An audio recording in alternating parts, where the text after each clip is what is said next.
Welcome. This is Suzanne. Lauri, Susan, Roxie.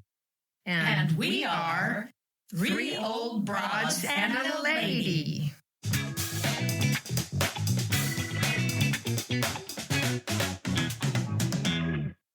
Today, our topic is, hey, stupid, what you wish you could tell to your younger self. Now, probably that topic is all about regret, wouldn't you say? Like you regret what you did in your youth, and now you wish you could go back and tell the wisdom of the past. And just to start off with a few little details or facts, it has been researched, and they say that women have regrets about love and family issues. 44% of women have that. Men only have 19% of regrets of family and love issues. They don't regret anything. Who? Where? And that's why the women regret them so much. I'm surprised the men's is so high. Yeah, really. But men, their biggest regrets are work-related.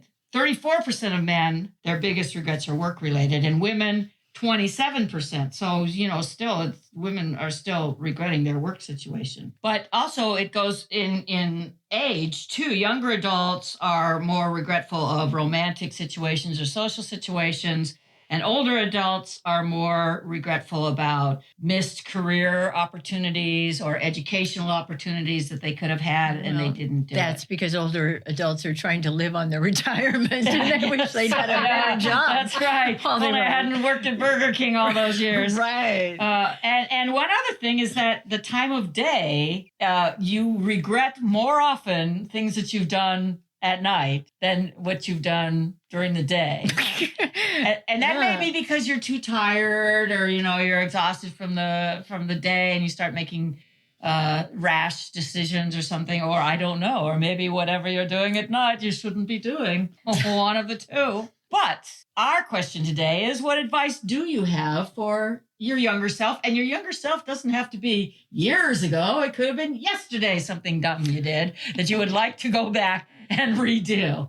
I should have gotten gas when I passed when the price was lower. That's right. That's right. You never know. I always keep thinking the price is going to go lower again, so I'm going to wait, and then it just keeps getting higher and higher. $75. Yeah. I filled up the car the other day. Oh, ouch. Yes. Yeah. Major sticker shock. I'm not going to mention that I have a hybrid. Oh, Yeah, don't mention that. And I filled up the tank once since I bought it in February. excellent. Well, I don't go anywhere, so I wait till it gets all the way down. So the sticker shock was really bad. Because I think I've filled up the car twice too. But yesterday was, it was just, So does anybody have any other regrets besides filling up their gas tank? I actually, if I was going to talk to my younger self, would tell myself not to sweat so much over stuff that's so minimal and doesn't really matter. Yeah. Can you think of any things that you used to really... Well, number one would be grades. When I was in college, struggling and striving to keep a straight A average so that it looked good on my transcripts for no good reason, because nobody ever looks at them. True. Yeah. So, I remember just sweating it out when I would wait for my report card to come. Oh my God, I got a B. Oh no. Oh my God, what am I going to do? Yeah. Well, so that goes to, are you also a perfectionist? I'm very OCD, yes. Mm-hmm. So there you are. I'm very OCD. Mm-hmm. But when I was in high school, I was a straight D student. Really? Yeah, I didn't care about grades or anything. All I did was mess around. We're not going to get into that. Anyway. Yeah, that's I think we've gotten into some of your former adventures already in other This was episodes. the 60s. So Yeah. Oh, that take covers with it what you will. Well, my dad, the philosopher, he said, when you're in school and you're taking these classes, and that would be more college than high school and everything. He said, it's not the grades you get. It's what you learn. And he started telling me that in high school too, but you couldn't change your teacher. Once you had the teacher, you had to go with it. But he said, yeah, it's what you learn. So if you get an idea that this guy or this woman or whoever it is that is going to be your instructor, if they kind of present the class as like, read the paper, read the book, and we'll have a test and that kind of stuff. He says, maybe, if you have time, maybe you could shop for somebody better. And he had some really good people that he used to talk about from the universities and he went to US. And he talked about some of these people that were just amazing. This guy was a Renaissance man. He was a scientist and he knew Shakespeare. And so my dad always tried to take a class from this guy every chance he could take. And it was always the different subjects. But that's probably why he told me that. It's what you learn, not what you get. So I didn't worry about grades. And I never sweated the grades in high school, college. And when you're in grade school, you get what you get. And then your mother says, well, maybe you're just going to have to try a little harder next time. Now, I never got a D in my life, though. I would have died if I got a D. And my parents... I got a B in art. So. You got a B in art, though. I did. I got an A, so... Well, you are much better in art than I am, so... And I got a B plus in art, and I was outraged because I thought I should have gotten at least an A minus. It was I was so upset that because I had worked so hard, and I thought I had created something very nice. I ended up with a lousy B plus. That was not good enough for me. Did you have Stevens for art at I Sierra? did not. Well, I had Ron, whatever his name was. I never took any art. He was. This was just. I only took it in summer school, and so I had even more time to really work on my beautiful art pieces. And then I got a B plus. Yeah, because I took Stevens in Linda Stevens. Oh, she was in my junior year because I got yanked out of St. Paul's my junior year and put in Sierra because my grades were so bad at St. Paul's because I missed 90% of the classes.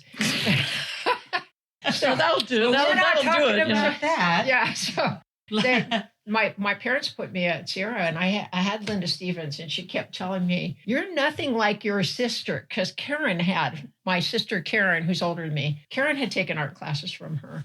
And she was good. Did she get A's? Anyway, that is a wobbly hand. That was for those of you who are. I'm not going to talk listening. about that because my sister does listen. See, I could say anything I want with that. My sister Karen, I could say anything I want. She never listens. So. No, my sister listens. She's really cool about that. But I was always compared to her at Sierra when I went back to St. Paul's my senior year. But So you missed out on Mrs. Leonard. She was the art teacher at St. Paul. She was a hippie. No. If there ever was a hippie, she was a hippie. I had her senior year. Oh, so you took two art classes. Marianne and I came back after we graduated. Mm-hmm. Oh no, I'm not going to tell this story. Oh yeah, Never mind. okay. No, Got it. I'm not going to tell this story. Yeah, because You'll regret it later, and then you'll have to go back. I have to go back and say, don't stop tell doing that story. Yeah. That's right. So what was it that you regretted? Oh, you don't regret having. Well, no. Actually, I have a different story for my regret. I was talking to talk about her regret. No, but I agree that I also had a lot of pressure to have good grades, really good grades, be good, get A's, and all through high school I managed to hang on to that pretty much. But then when I got to college, it was like cold water was thrown over my entire body because everybody who was there had gotten A's and B's or had really rich parents. So it was. You were now in a group of people that were all up there. So now it knocks itself out again and you start to level off and people find their level in all of that. And I was like a B student there. But it was still a wonderful education. I'm so glad I went. To Whittier College, right? To Whittier College. But great college. Shout out to Whittier College. Shout out. Fear the poet. But anyway, but if I could go back, I would have told myself much earlier on that it doesn't matter. Because as you say, once you get out of college, nobody ever asks what your GPA was. Nobody cares what you got. Not even when you're getting a job at a college do they ask what your so it's like, GPA was. just relax and take in the experience. I wish I had stayed on campus. I wish I had been able to be on campus a little more because as it was, I lived at home and I worked. So it was almost like a job to go to school and then come back, and then I would do my homework, and then I would go to my other job. And I regret not getting that experience. I don't know if we could have afforded it, but I regret not having tried. So I would tell you would tell your younger self to look into another scholarship and see if you can get on campus. quit the job that's supporting your education. Yeah. Move out of your parents' house who are also supporting your education. That's right. Try to make it out on your own. Yeah. That's another thing that psychologists say, that there's something called like the what if syndrome, or I don't know if it's an actual term, but where you go, oh, what if I had done this instead of done that? Yeah. And psychiatrists like to remind you that that's just fiction, because what if you had done it some other way? That doesn't mean it would have come out the way you wanted it to come out. It might have been worse. It might have been, It might have been just the same. So what if you are going back and going, oh, what if I had only done this? It's not a good idea to do that, because it's just a story you're making up in your mind, and it's not what really might have happened. Well, if you go back and look at your life and you say, well, if I had done this instead of that, if I had gone and lived on campus and didn't have to have a job, then I would never have met my husband, because I met him where I worked. So, and that would have changed my life completely. So that's right. It just goes on. Your daughter is very happy that you did. I'm sure she is. Well, most of the time anyway. You know how kids are, doggone it. But anyhow, so yeah, it's, but I do think that there are experiences in your life that it would be nice to, even if you don't get to do much more than, spend 4 years in college on a campus, then you have to go out into the real world, which is very different than campus life, but it would be nice to have that experience behind you, just so you sort of remembered that there's a certain amount of maturing that happens when you're out on your own. Yeah. I was listening or reading about, I think it was on the Today Show or something, about this family of 3, a mother, a grandmother, and a daughter, that are all graduating from the same college together on the same year. And they've like gone to college together. Oh my gosh. And it's like, oh, gee, I suppose it's wonderful for the grandmother and possibly the mother, but for that daughter, the younger daughter, it's like, okay, I don't have a chance to go out and like learn what being an adult is, because there's my mom and there's my grandma there, like taking care of, everything, and also overseeing anything that I do and knowing any of my deep dark secrets that most college kids keep from their parents, at least for about 10 years or 15 years. Yeah. So, and so the statute of limitations. And so I think it was on the Today Show, they were going, oh, isn't this wonderful? This is so, wow, lovely that you're doing this as a family. And I was going, I would not have wanted to have my mom and my grandmother on campus with me all during my college years. Well, were they all being interviewed on the Today Show? Did they all show up? It was, and did they look like it's with the younger people? Did they look like it was a hostage video or something? This frozen grid, I was like, blinking in Morse code, SOS. Stockholm syndrome.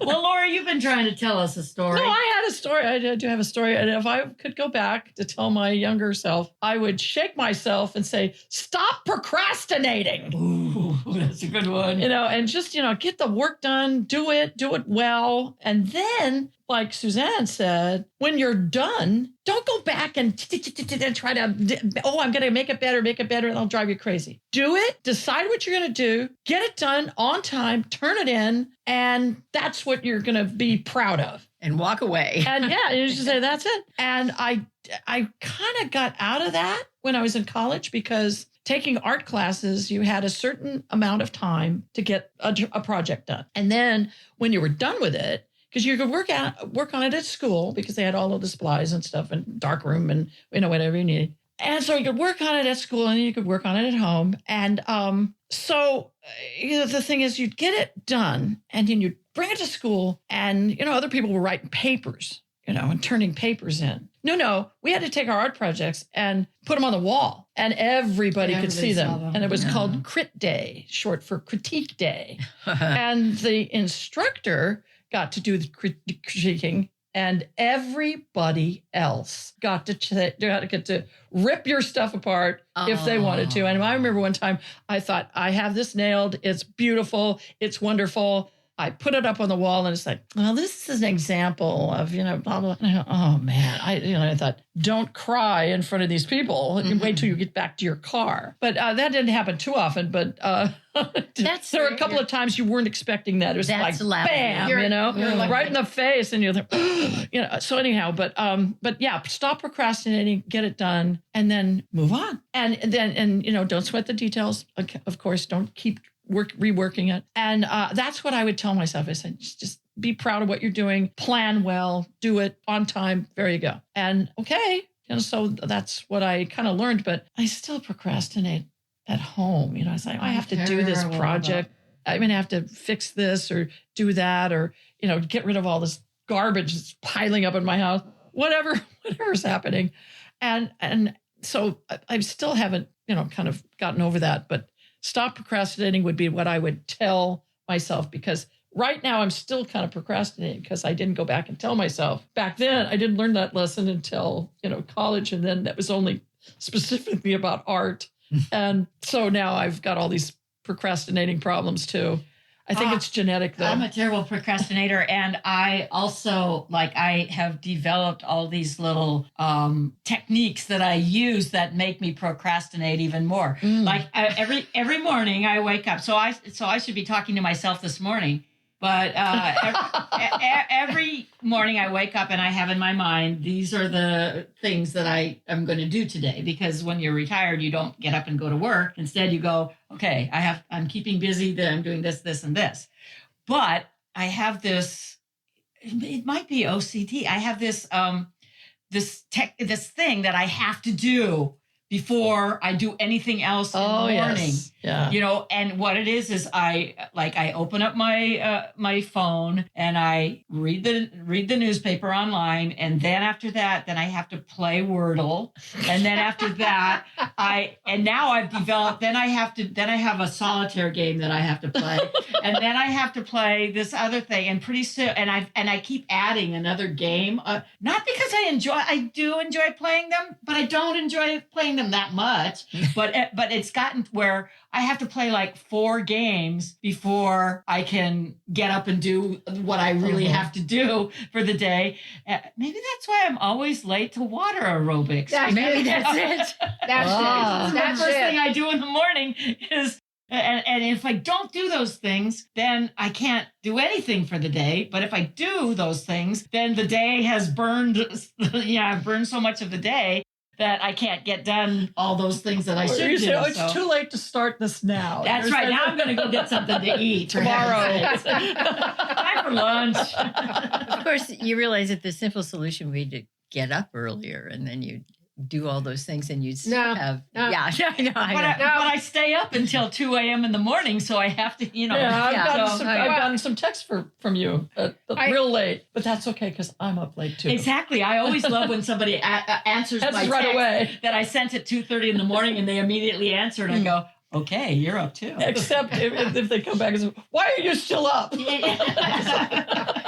Well, I found that to be really convenient because as I'm nodding off and I think, oh gosh, I should have told Susan. Oh, she's up. You can call me anytime before 2:00 in the morning and I'll be awake. Perfect. But don't call me at 9 a.m. because I might not be awake. Yeah, no, I learned that. I always get up at 6 no matter what. A teacher, it was ingrained in me. I got up at 6 and got a shower, got to work. Because you have to be on time. I'm awake at 5:30. 5:30. Yeah, that's why I called you to take me to that early appointment because I knew you'd be up. Yeah, I'm awake at 5:30 and I go to bed at 11, but I don't go to sleep until about 1:30. Oh dear. I'm just. Well, see, I'm a head on the pillow, I'm out type of a person, but I stay up so late. Yeah, you're exhausted. That's right. I have to. Well, another one of my procrastination techniques, I guess, is that I have, now that I'm retired, I have said to myself, okay, you need to get 7 to 8 hours of sleep. Because back in the day, I used to stay up really late, but I had to get up to work, to go to school.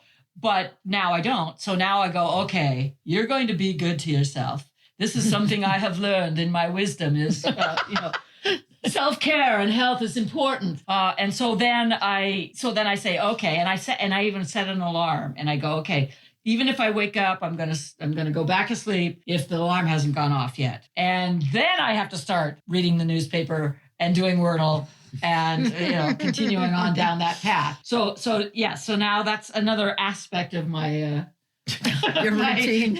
my routine that keeps me from doing anything. Oh dear. Yeah, well, I do a lot of what you just said too. Because I don't know, since I retired, procrastinate even more than I ever did before. Well, I have tried. I have a friend who keeps lists of everything. She's listing, and she's very good and very organized, and she takes care of all that stuff. And I thought I should do what Kathy does. It's Kathy Gray in Michigan. Hi, Kath. And she says, so I thought, I'm going to try this, and I wrote down the night before. I think, now what am I going to have to do tomorrow? I've got to do this and this and this and this. I got about 4 or 5 things in there. And then this morning I get up and I look at it and go, no, I don't need to do that today. That can wait until tomorrow. If I get the 3 out of 5, I've really accomplished a lot. It's just terrible. And I don't know why I can't figure that out. But be more organized.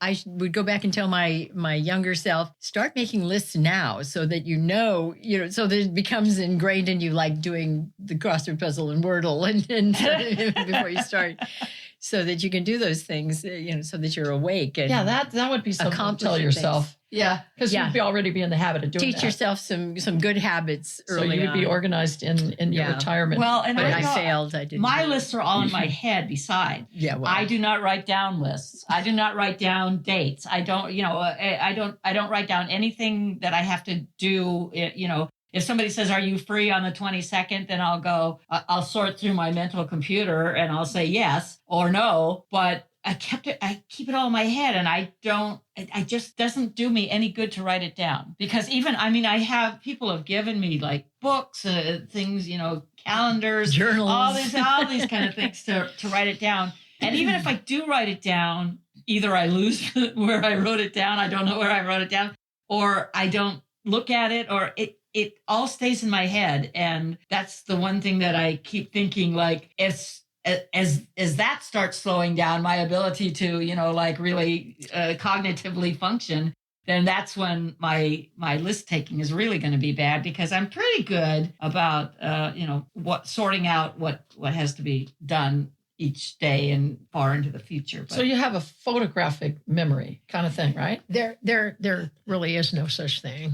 Well, there's eidetic remembering, but there's no photographic memory. I just read an article about that today. Send it to me. I'd like to read it. I will. But it's more metaphor than really photographic. Right. But well, they're not actually taking a picture. It's just that they can remember what they saw, where other people can work on it and try and have that. But so there's no mind's eye either, which I believe fully. What are you talking about? Yeah, well, you can visualize stuff. What are you talking about? That third eye. She's rubbing her third eye. Yeah, right okay. Oh yeah, like that Twilight Zone episode. I will send you the article. I thought it was really fascinating. Well, if you have it handy, you can send it to me. I'd like to read it. I do, because it's on my computer. Because nobody uses that phrase anymore, but they used to all the time. And I think, well, it's like you had a Rolodex in your head. And every movie I've ever seen, I can see it in my head and go, yeah, that was in.